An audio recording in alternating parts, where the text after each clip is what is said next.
Hello and welcome to an episode of Singled Out Video. Today I am doing a battle report. Me and a friend have been getting into Infinity recently with N4, and today I've got a battle report. It is 200 points. Today we have the Tartary Army Corps versus Tunguska. Now me and my friend have only just got into the game, so I'm sure this battle report is going to be full of rules mistakes and tactical errors, but hopefully we'll all learn together, and I'm sure a YouTube comment section is a great way for me to learn from my mistakes. So today's scenario is supplies. On the screen you'll see the supplies mission. The aim of the mission is to control supply boxes. You get 2 points for controlling one at the end of the battle, 2 more points for controlling more than your opponent, and 2 extra points for having all of them. You can pick up boxes and move them in the game, or you can control them by having your model base to base with them. We are playing a 200 point game, so see here we have a 48-inch wide battlefield that is 32 inches across. We are playing on TTS due to the pandemic. My city is currently locked down, so we're playing on the internet. Hopefully you will be able to follow the game as well as we did. You'll see on the map here, we have in the middle a large tower that will be quite an important focal point for the mission, and also circled you'll see the 3 supply locations. So first of all, let's look at my army. Here they are. First of all, I took a Spetsnaz with a HMG. After releasing a podcast about Infinity and putting it on the internet and on Facebook recently, a lot of people were telling me how good the Spetsnaz is. So I took him and gave him a go. I took the Antipode Assault Pack. I've taken them a few times and I love how much disruption they can cause. Even as a cheap throwaway unit, they can cause a lot of hassle to detect with their camouflage. Even if they don't kill anything, they can cause your opponent a bad time.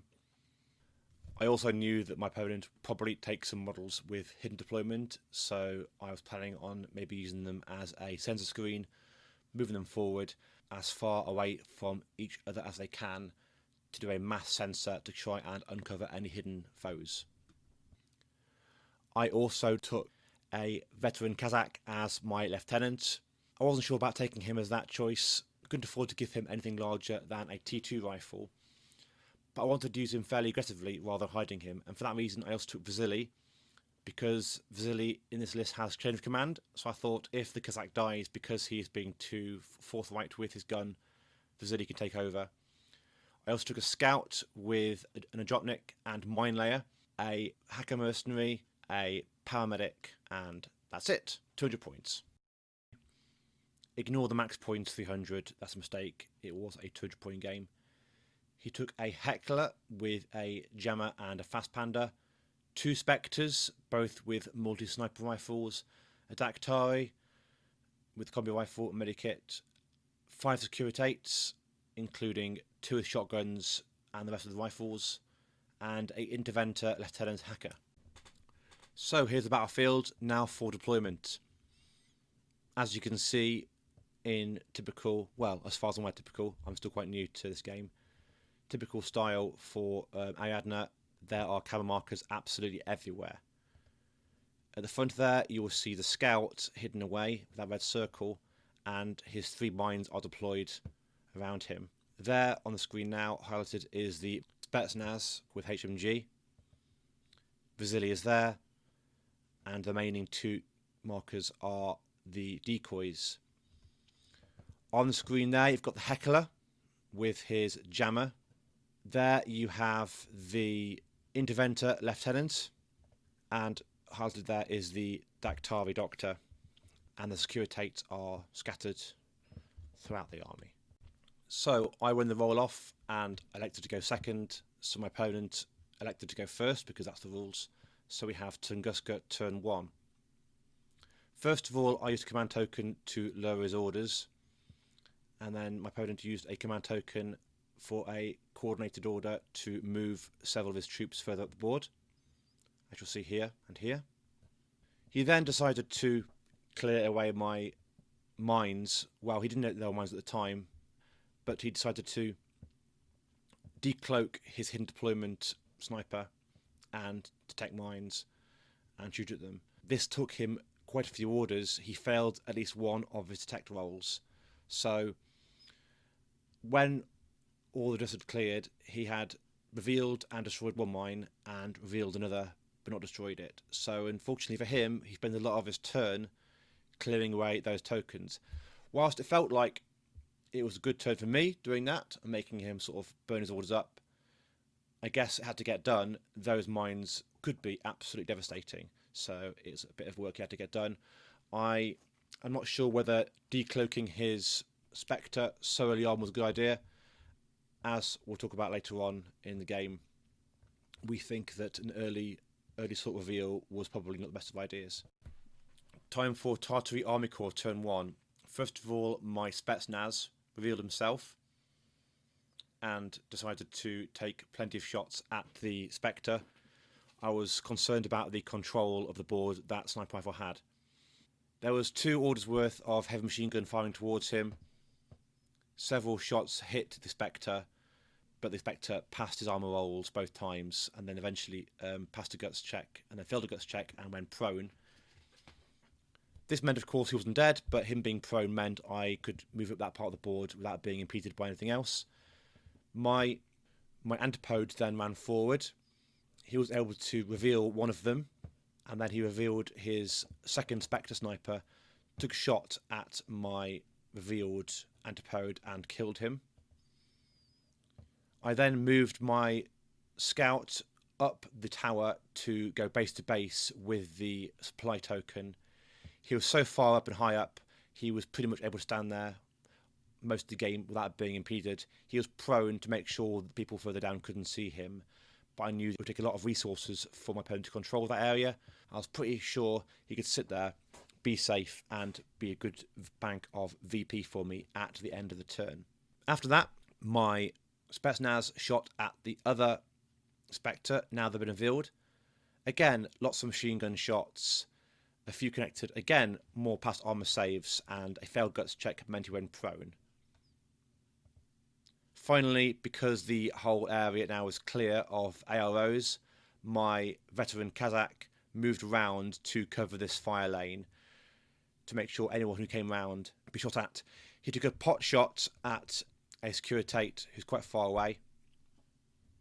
It connected, the Securitate failed his guts check, and he hid behind the corner. Now for Tunguska turn 2. My opponent is, probably rightly so, quite scared of my antipode and scared of my Kazakh controlling that fire lane. Many sniper bullets flew towards my Kazakh, and I elected to dodge them. Because of that range, with my T2 rifle, I was looking at a minus, I think it was minus 12, because of his minus 6 mutism cover and the range. Unfortunately, I passed my dodge rolls once, and several times after that, my Kazakh was able to tank it with his armour. So what turned into a relatively easy job for the Spectre turned hard pretty fast.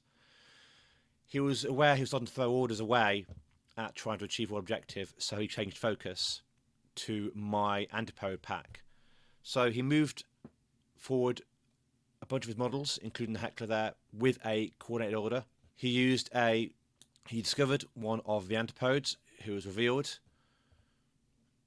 and then he wanted to move around to shoot them. Unfortunately, my Kazakh controlled that corner and could see his target. Some shots were exchanged, and his first Securitate was taken down by the Kazakh in ARO. Then his second Securitate came around and shot at the antipodes. Unfortunately, they passed the dodge rolls, which was good for me, less good for him. Getting more focused now and probably a little bit frustrated with the fact that I was making all my rolls with my antipodes, he brought round his other Securitate to bring out her shotgun to try and use her template weapon to clear them off. Unfortunately, she got a mine in the face, and to add insult to injury, both of the antipodes passed the dodge rolls. He was willing to sacrifice her to clear them off. I think it wasn't a bad idea. Unfortunately, they passed the dodge rolls, and she took a mine, and that was it. Finally, the Spectre took more shots at the Kazakh, and again, they either didn't connect or they bounced off his armour. So overall, a pretty bad turn for my opponent. I really felt for him.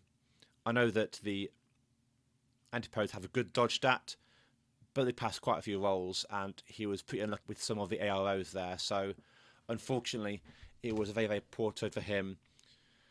I think the Kazakh at the end of the turn had no real right to still be there. I was pretty lucky to have him survive so many shots from the sniper. This turn set me up for quite a strong turn 2.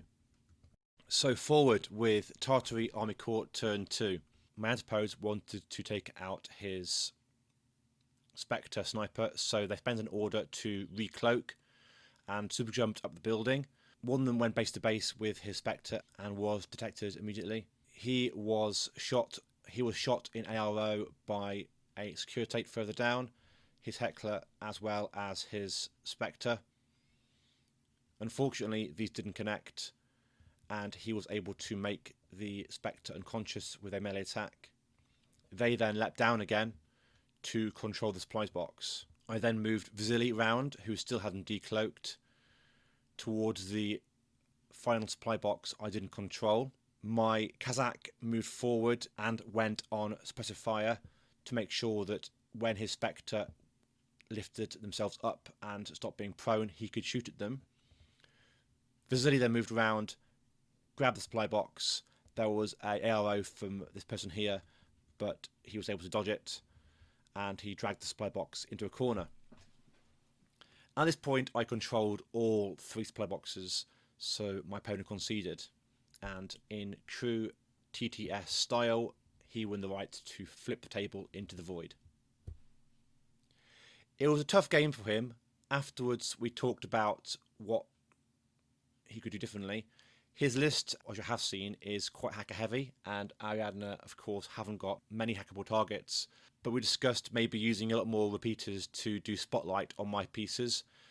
That extra +3 to hit is quite strong, and Ariadne have a real hard time shaking it off afterwards. Also, we think his Spectres revealed themselves too early, and when they revealed themselves, they didn't do much.